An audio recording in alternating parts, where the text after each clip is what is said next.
Hello and welcome to this episode of Creative Concepts. I'm David Prosser, Literary and Editorial Director for the Stratford Festival, and I'm thrilled to have with me, in a virtual sense at least, the director of our 2014 production of King John, Tim Carroll.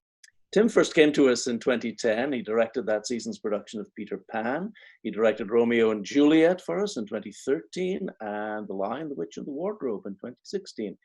He's worked with leading theatre and opera companies around the world, including the Royal Shakespeare Company and Shakespeare's Globe in London, of which he was Associate Director. And his Globe productions of Twelfth Night and Richard III went on to record-breaking runs in London's West End and a Tony Award-winning visit to Broadway. And since 2017, of course, he's been the artistic director of the Shaw Festival in Niagara-on-the-Lake. Tim, virtually speaking, welcome back to Stratford. Thank you, David. Nice to be here. It's lovely to have you with us. I really appreciate you taking the time to talk about King John. Indeed. I kind of suspect that many people, certainly in North America, probably don't know much about the historical King John, other than perhaps in the context of Magna Carta and the legends of Robin Hood, neither of which Shakespeare deals with in his play. So given that, can you give us the elevator pitch of who John was and his place in history? Well, I would say that he's got a bad press, but he's got exactly the press he deserved as far as we can tell, which is he was a pretty nasty piece of work. He was the younger brother of Richard the Lionheart. And of course, it's never good to be the younger brother of someone whose nickname is the Lionheart.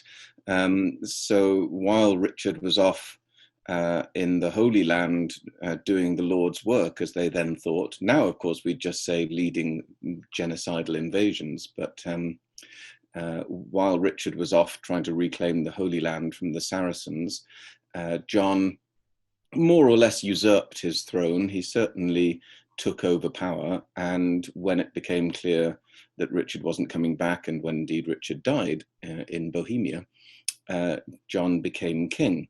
And he was a very weak, vacillating, selfish, vain king, hence Magna Carta, which was forced on him by the barons because they grew fed up with him throwing his weight around without actually doing anything for the country.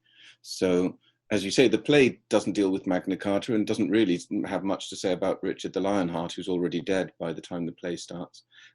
Instead, it just shows really John's remarkable ability to pick fights with everybody.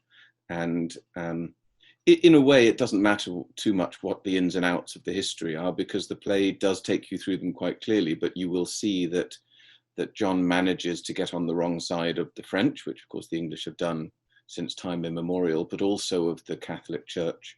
And in the end, his lack of leadership fragments the country so much that it's a great relief to everyone when he gets sick and dies. Yes, he was actually excommunicated for a few years, wasn't he? As we see in the play. I mean, of course, that's more a political thing back in those days than a religious thing, but it's very hard to disentangle the two then as now. Mm. So, I mean, historically, John ruled from, 1199 until he died in 1216. So he was a medieval monarch. But in this production of the play, you've costumed it early modern, I think Elizabethan or perhaps shading into Jacobean, with maybe the occasional medieval broadsword in there too. And I mean, people who are picky about history might wonder about that choice, but I know that you have or had particular reasons for setting the play in that period and in that style, and I wonder if you might elaborate on those choices. Funnily enough, the things that you might pick holes in, like broadswords, actually you can't pick that hole, because in Shakespeare's time they had broadswords. They were still lingering from the medieval time, and they sometimes used them in shows, and we have evidence that broadswords were among the props that they kept at the Globe. But again, the justification isn't found by looking in history books. The justification is found simply in, does it give you a nice clear game with clear rules so that you can get on and tell the play? And what I liked about the Elizabethan setting, both for Romeo and Juliet and King John, was that it meant that you could have on stage anything that's referred to in the text without having to get yourself into a pickle about how a machine gun could be called a scimitar. I know a lot of people associate Shakespeare's plays with the original Globe. The Blackfriars may be less familiar to some people, but this is really, Shakespeare did have an indoor venue, the layout of which was quite different from the Globe. I mean, it probably fair to say that it more closely approximates the layout of the Tom Patterson Theatre, right? As far as we know remarkably little about the Blackfriars, and a great deal of it would look very strange to us.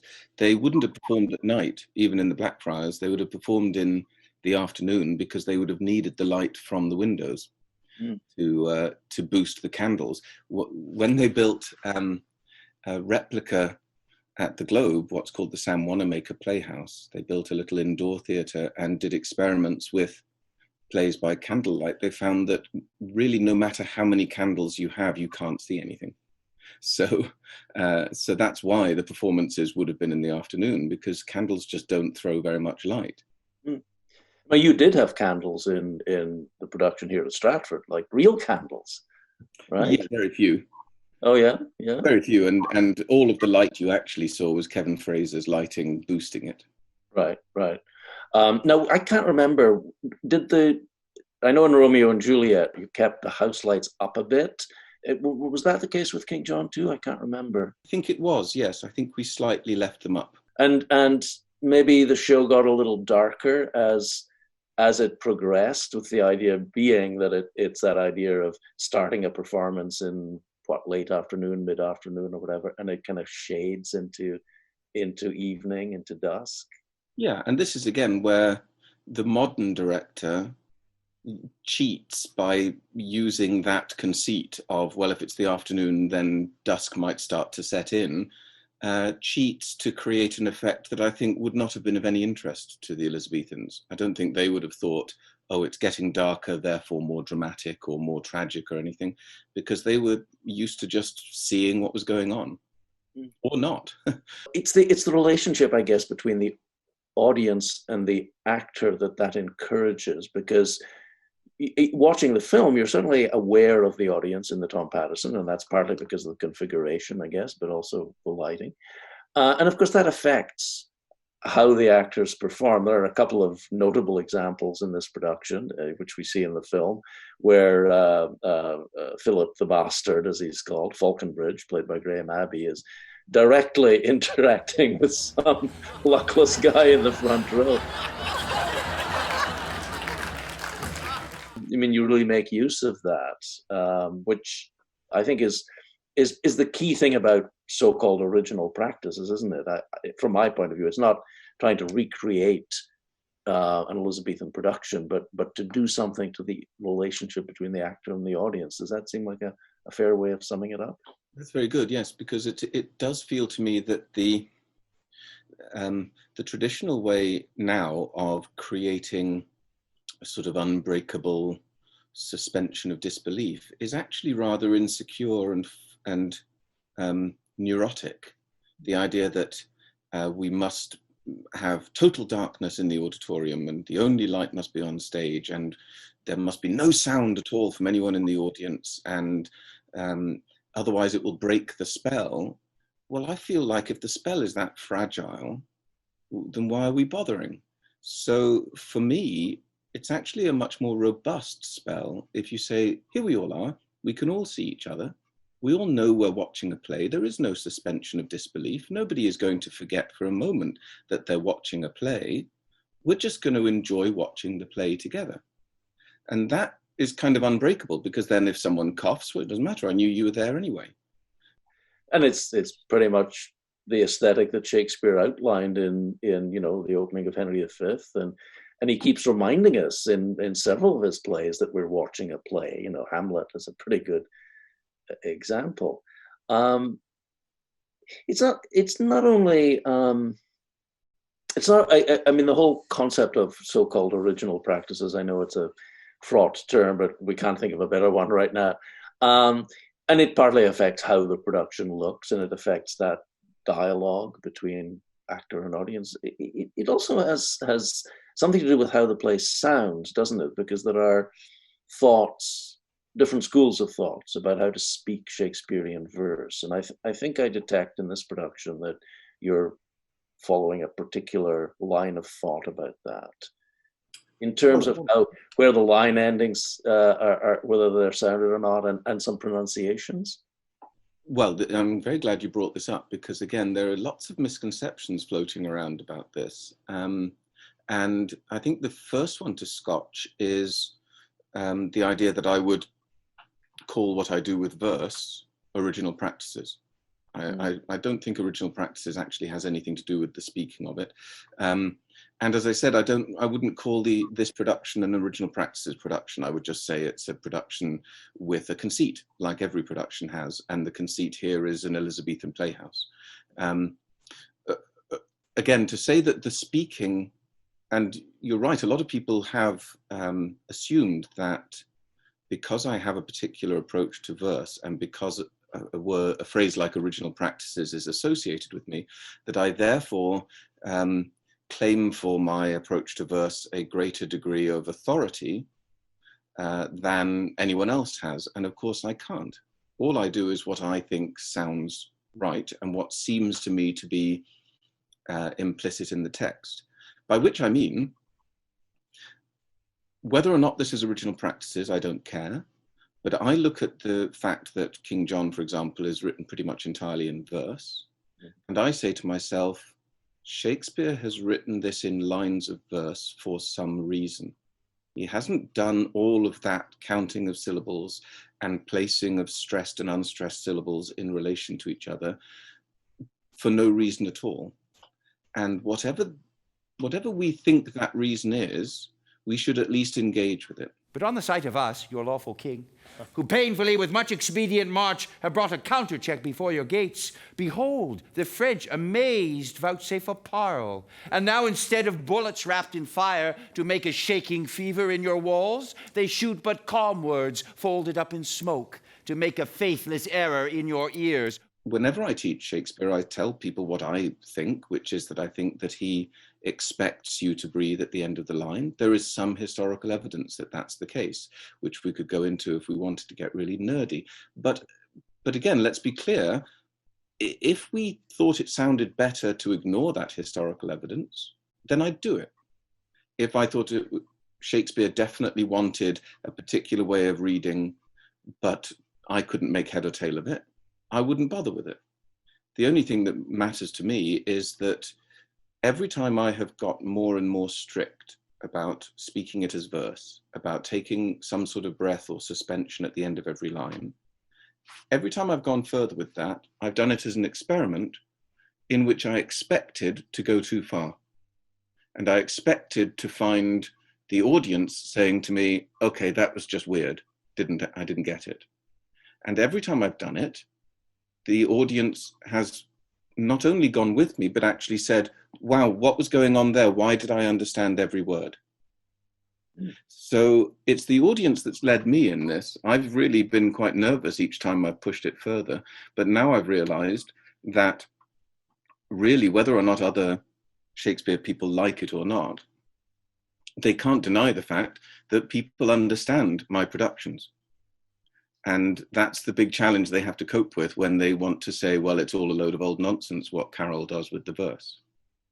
I mean, that's quite fascinating because, you would think that the thing to do would be to keep a stream of thought, even if that stream of thought crosses a line ending, you'd think, okay, people will understand it better if you just sail on through the line ending. And yet you found it to be the opposite. That's really quite fascinating.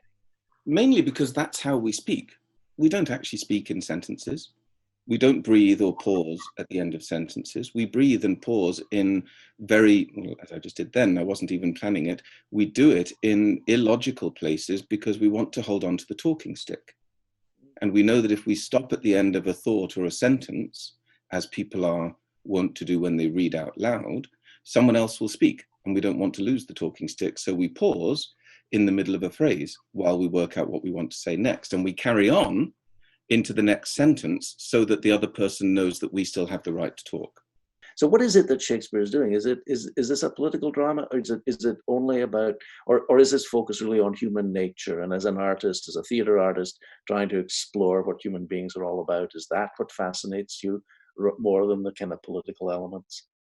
I wouldn't separate them. I think the thing that Shakespeare makes very clear is that politics is just the working out of human nature.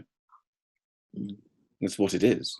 And power is one of the crucial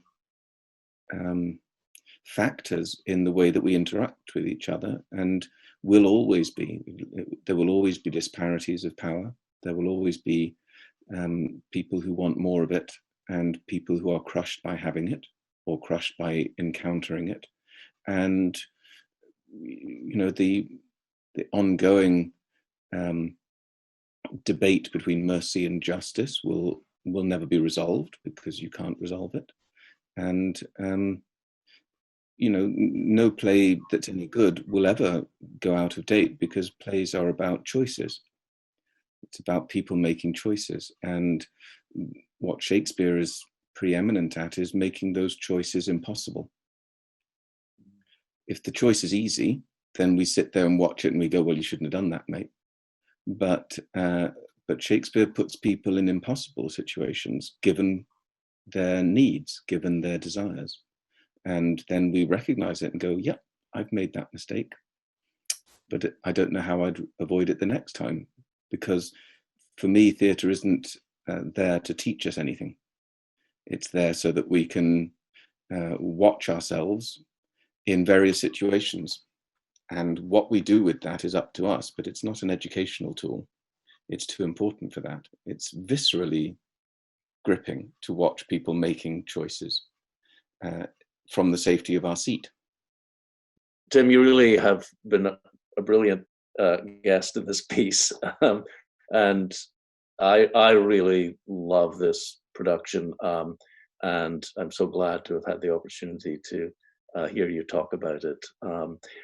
So thank you so much, Tim Carroll. To you at home, just a reminder that King John streams free on YouTube for the next 3 weeks. You can reach it directly via STRATFEST at Home on the Stratford Festival website, stratfordfestival.ca.